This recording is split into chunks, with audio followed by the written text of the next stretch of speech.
इटावा के सरकारी अस्पताल की मोर्चरी में रखा यह रेफ्रिजरेटर अपने आप में एक पूरी कहानी बन गया है। और इस रेफ्रिजरेटर में कोई गाजर मूली नहीं रखी गई है, बल्कि इस फ्रिज में एक सड़ी हुई लाश रखी गई है। लेकिन असल में इस रेफ्रिजरेटर में रखी हुई लाश, या यूं कहें कि एक कंकाल 42 महीनों से अपने अंजाम तक पहुंचने का इंतजार कर रहा है। घर वाले इस कंकाल को उस रेफ्रिजरेटर से बाहर निकालने के लिए अदालत से लेकर थाने तक एड़िया रगड़ते रहे, लेकिन फिर भी इस कंकाल को उस रेफ्रिजरेटर से मुक्ति नहीं मिल पाई। यकीन मानिए, अगर आप ये पूरी कहानी सुनेंगे तो आप सोचने पर मजबूर हो जाएंगे। तो आखिर इस फ्रिज में किसकी लाश है और क्यों इतने सालों से ये इसी फ्रिज में पड़ी हुई है, सब कुछ जानेंगे इस वीडियो में। सबसे पहले आप इस लड़की को देखिए। इसका नाम है रीता। रीता उत्तर प्रदेश के इटावा डिस्ट्रिक्ट के जसवंतपुर की रहने वाली थी। इस पूरी कहानी को शुरू से समझने के लिए हमें 3 साल 4 महीने यूपी के इटावा डिस्ट्रिक्ट के जसवंत नगर में जाना पड़ेगा। समय था 19 सितंबर 2020। ये वो दिन था जिसकी अंधेरी रातों की चपेट में आया तो था सिर्फ एक परिवार, बट उसी दिन से जसवंतपुर नगर के पूरे गाँव वालों की नींद ही उड़ चुकी थी। दरअसल होता कुछ यूं है कि 22 साल की रीता अपने घर से बाहर निकलती है। हालांकि उसको कुछ ही देर बाद वापस घर लौटना था, लेकिन उसी दिन से रीता ऐसे गायब हुई जैसे मानो कि पानी में चीनी गायब होता है। रीता के परिवार वालों ने उसे हर जगह खोजा, लेकिन उसका कहीं पर अता पता नहीं चला। जैसे तैसे पहली रात बीत जाती है। अगले दिन रीता के पिता जसवंतपुर थाने में रिपोर्ट लिखवाते हैं। पुलिस द्वारा पूछे जाने पर कि क्या किसी पर शक है, तो सामने से एक नाम आता है, वो था राम कुमार। रिपोर्ट लिखने के बाद पुलिस अपना काम शुरू कर देती है। पुलिस के तमाम कोशिशों के बाद भी कुछ भी पता नहीं चलता है और इन्वेस्टिगेशन करते करते करीब 1 हफ्ता बीत जाता है। अब जिस गांव में रीता रहती थी, उसी गांव से कुछ ही दूरी पर एक किसान अपने खेत में जाता है, जिसकी नजर एक चीज पर पड़ती है, जिसे देखकर वह हक्का बक्का रह जाता है। और वो चीज कुछ और नहीं बल्कि एक कंकाल था। और उस कंकाल को देखकर मानो ऐसा लग रहा था जैसे किसी को जिंदा ही जलाया गया हो, क्योंकि अगर लाश साबुत होती तो थोड़ा बहुत मांस बचा होता, लेकिन उसमें सिर्फ कंकाल ही था। लोगों ने तुरंत वहां पर पुलिस को बुला लिया। अब पुलिस के लिए सबसे बड़ा टास्क ये था कि ये लाश किसी मेल का है या फिर फीमेल का। और जब पुलिस क्राइम सीन को एक्सप्लोर करती है तो उनको लेडीज सैंडल्स और कुछ कपड़े मिलते हैं, जिससे पुलिस को लगा कि ये कंकाल किसी लड़की का है। थोड़ी ही देर बाद ये बात पूरे गांव में फैल गई कि गांव के बाहर एक खेत में कंकाल मिला है। और जब ये बात रीता के माँ बाप के कानों तक पहुंची तो वे तुरंत वहां पर दौड़े दौड़े पहुंचे, इस उम्मीद में कि शायद ये कंकाल रीता का ना हो। बट होने को कौन ही रोक सकता है। पुलिस जब उस कंकाल के मिले आसपास चीजें को उसके माता पिता को दिखाती है तो उसके माता पिता वहीं पर फुट फुट कर रोने लगते हैं, क्योंकि वे कपड़े और सैंडल्स रीता के ही थे। एक जवान बेटी की मौत, और वो भी इस तरह कि उसका सिर्फ कंकाल ही दिखाई दे रहा था। ये बात शायद किसी भी माँ बाप को हजम नहीं होगा, लेकिन सोचने वाली बात ये थी कि क्या वाकई में वह कंकाल रीता के ही था। अब पुलिस वाले उस कंकाल को अपने कब्जे में ले लेते हैं और उसको पोस्टमार्टम के लिए इटावा के ही एक फोरेंसिक लैब में भेज देते हैं। लेकिन पुलिस वाले इस बात को मानने के लिए तैयार नहीं थे कि यह कंकाल रीता का ही है। हालांकि इस बात में लॉजिक भी था, क्योंकि एक सैंडल और कुछ कपड़े से हम किसी की लाश को कंफर्म नहीं कर सकते हैं, क्योंकि कई बार ऐसा होता है कि किसी की झूठी मौत की खबर फैलाकर उसका फायदा उठाया जाता है। पुलिस को लग रहा था कि इन सब के पीछे परिवार वालों का ही हाथ है। अब यहाँ पर पुलिस भी सही हो सकती थी। पुलिस वाले अपना काम करते हैं और कंकाल का भी पोस्टमार्टम रिपोर्ट किया जाता है, लेकिन यहाँ पर पुलिस का एक शर्त थी। उनका कहना था कि जब तक यह केस पूरी तरह से तहकीकात नहीं हो जाती तब तक यह कंकाल रीता के घर वालों को नहीं देंगे। शायद पुलिस इस केस को कुछ ज्यादा ही सीरियस ले लिए थे, लेकिन रीटा के माँ बाप कहाँ मानने वाले थे। उन्होंने कई दिनों तक पुलिस स्टेशन का चक्कर लगाया ताकि उनको वह कंकाल मिल सके, और एक टाइम के बाद वे सब्र कर लेते हैं कि चलो चेकअप करने में शायद 2-3 दिन का और टाइम लगे। लेकिन धीरे धीरे समय बीतता चला जाता है।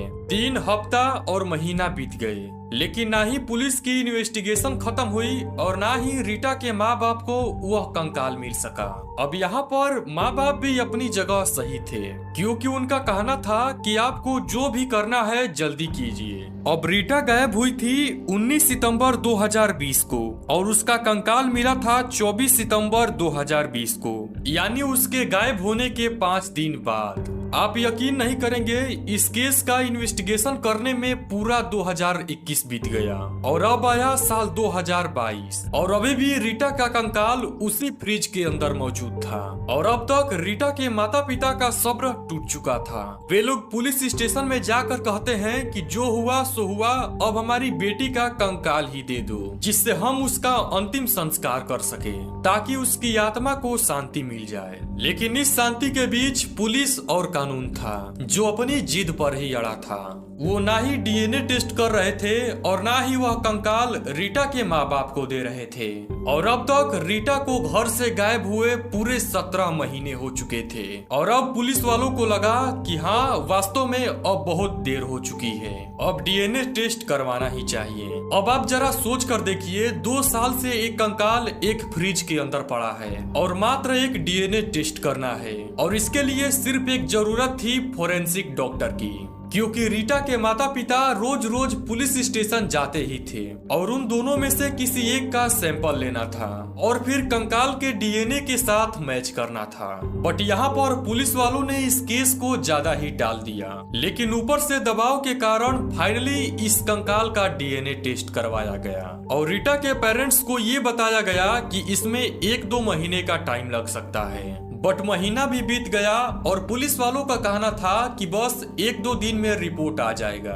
और इधर रीटा के पेरेंट्स की धड़कनें भी बढ़ने लगी थी, क्योंकि वह लोग चाहते थे कि यह सैंपल झूठ हो जाए। फाइनली कुछ महीनों के इंतजार के बाद डीएनए रिपोर्ट आ गया और ये रिपोर्ट भी कमाल का था, जो कि इनक्लूसिव था, यानी कि उसमें लिखा गया था कि डीएनए ठीक से कलेक्ट नहीं किया गया है और इसीलिए हम बता नहीं सकते हैं कि यह कंकाल रीटा का ही है। और उधर जब यह खबर रीटा के पेरेंट्स को मिली कि रिपोर्ट आ गया है, तो वे दौड़े दौड़े पुलिस स्टेशन पहुंचते हैं, लेकिन वहां भी उनका हाथ निराशा ही लगता है। पुलिस वालों का कहना था कि कोई बात नहीं, हम दूसरी बार ट्राई करेंगे। 26 मार्च 2022 को पहली रिपोर्ट आई थी, जिसका कोई मतलब नहीं निकला।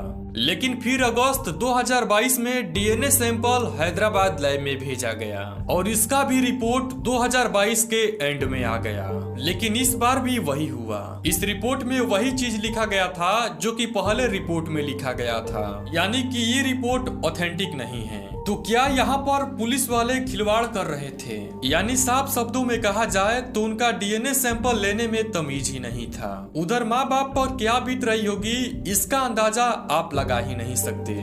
उनकी बेटी अस्पताल के फ्रिज में पड़ी हुई है। वे हर रोज हॉस्पिटल जाते हैं, उस फ्रिज को निहारते हैं और वापस घर आते हैं। धीरे धीरे बहुत ही ज्यादा वक्त बीत चुका था। 2 सैंपल रिपोर्ट खराब हो चुके थे। अब उनको कोई भी रास्ता दिखाई ही नहीं दे रहा था। लेकिन इसी बीच किसी ने उनको सुझाव दिया कि कोर्ट जाओ, शायद तुमको वहां से इंसाफ मिलेगा। इसके बाद रीटा के माँ बाप ने एक वकील हायर किया और इलाहाबाद के हाई कोर्ट में चले गए। कोर्ट में वकील ने अपनी बात रखते हुए कहा कि इनकी बेटी 3 साल से गायब है और यह माँ बाप अपनी बेटी के अंतिम संस्कार के लिए 3 साल से इंतजार कर रहे हैं। वकील ने वे सारी बातें बताई जो उस थाने में हो चुकी थी। वकील की पूरी बात सुनने के बाद कोर्ट का जज भी हैरान हो गया और बोला कि क्या जमाना आ गया है, एक कंकाल फ्रिज में पड़ा है और इस बात को 3 साल हो गए हैं। और इस बात पर अदालत को बड़ा गुस्सा आया और बोला कि इस बार अच्छे से डीएनए सैंपल भेजा जाए और इस बार कोई भी गलती नहीं होनी चाहिए। और अब जब हाई कोर्ट की फटकार पड़ी तो पुलिस की क्या मजाल। और यह शायद देश में पहली बार होगा जब किसी का 3 बार डीएनए टेस्ट करवाया जा रहा हो। अब जब 34 महीने बाद डीएनए की रिपोर्ट आई तो इससे यह साबित हो गया कि यह कंकाल किसी और का नहीं बल्कि रीटा का ही है। वही रीटा जो 19 सितंबर 2020 को घर से गायब हुई थी। अब इस बात की खबर रीटा के माँ बाप को दी गई अब तक जिस आस को लेकर रीता के पेरेंट्स जी रहे थे वह शायद टूट गए और उनको इस बात की खुशी थी कि अब उनकी बेटी का अंतिम संस्कार हो जाएगा। और इसके बाद फाइनली 34 महीनों के बाद उस कंकाल को फ्रिज से बाहर निकाला गया और पुलिस के निगरानी में ही उस कंकाल का अंतिम संस्कार पूरे रीति रिवाज के साथ हुआ। खैर यह सब तो अब पूरा हुआ।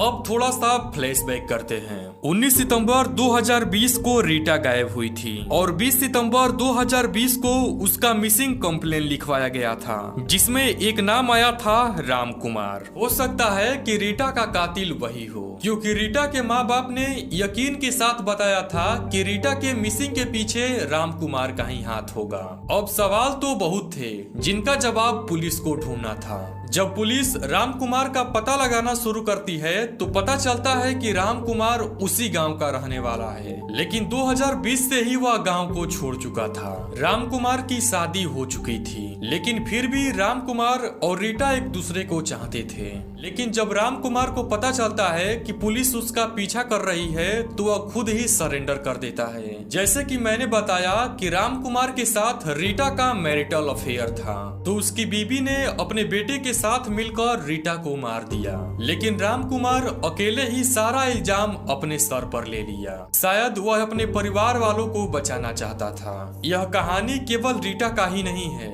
बल्कि उन सबकी है जो सालों से कागजी तौर पर थाने में बंद है। क्या हमारे देश का सिस्टम इतना बेकार हो गया है? ये घटना हमें बताती है कि सही समय पर सही फैसला लेना कितना जरूरी है। बाय द वे दोस्तों, आपको ये वीडियो कैसा लगा मुझे कमेंट करके जरूर बताइएगा।